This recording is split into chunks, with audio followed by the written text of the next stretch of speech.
വണ്ടിപ്പെരിയാർ മഞ്ചുമല പുതുലയത്തിൽ പുലി ഇറങ്ങി വളർത്തുനായയെ ആക്രമിച്ചു. 2 നായ്ക്കളെയാണ് ഇന്നലെ രാത്രി പുലി ആക്രമിച്ചത്. റെയിൻബോ ന്യൂസ് വാർത്തകൾ നിങ്ങൾക്കായി അവതരിപ്പിക്കുന്നത് ഭാഗ്യം സ്കിൻ സ്പെഷ്യൽ ഹോസ്പിറ്റൽ കമ്പം. നഖത്തിലുണ്ടാകുന്ന വിരച്ചുറ്റും ത്വക്കുരോഗങ്ങളും ശരീരത്തിലെ ഉണങ്ങാത്ത മുറിവുകളും വരഞ്ഞുകീറലും നിങ്ങളെ അലോസരപ്പെടുത്തുന്നുവോ? മുഖക്കുരുവും കറുത്തമറുകും മുടികൊഴിച്ചിലും വെള്ളപ്പാണ്ടും നിങ്ങളുടെ സൗന്ദര്യം കുറയ്ക്കുന്നുവോ? കൈകളിലെ തഴമ്പ നിങ്ങളുടെ കൈയുടെ മാർദ്ദവം കുറയ്ക്കുന്നുവോ? എങ്കിൽ ഉടൻ പരിഹാരമുണ്ട്. ഭാഗ്യ ആശുപത്രി കമ്പം.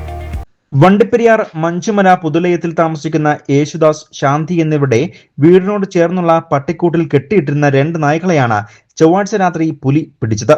ബുധൻ രാവിലെ 6 മണിയോടുകൂടിയാണ് സംഭവം വീട്ടുകാർ അറിയുന്നത്.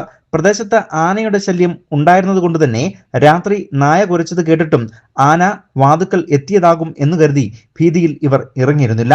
തുടർന്ന് രാവിലെ നടത്തിയ പരിശോധനയിലാണ് 2 നായ്ക്കളെ വന്യമൃഗം ആക്രമിച്ച് കൊലപ്പെടുത്തിയ നിലയിൽ കണ്ടെത്തിയത്. ഇതോടൊപ്പം വനം വകുപ്പിൽ വിവരമറിയിച്ചത് അനുസരിച്ച് ഇവർ സ്ഥലത്തെത്തുകയും നായ്ക്കളെ പിടിച്ചത് പുലിയാണെന്ന് സ്ഥിരീകരിക്കുകയും ചെയ്തു.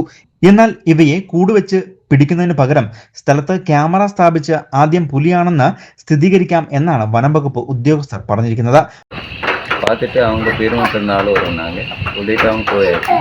பெருமட்டில் வந்து பார்த்துட்டு அவங்க சொன்னாங்க முனியாவிலேருந்து சார்மார் வருவாங்க, ஆஃபீஸர்மார் வந்து கேமரா ஃபிக்ஸ் பண்ணுவாங்க, பட்டி அங்கன்னு தானே கரெக்டாக கொண்டு போனாங்க.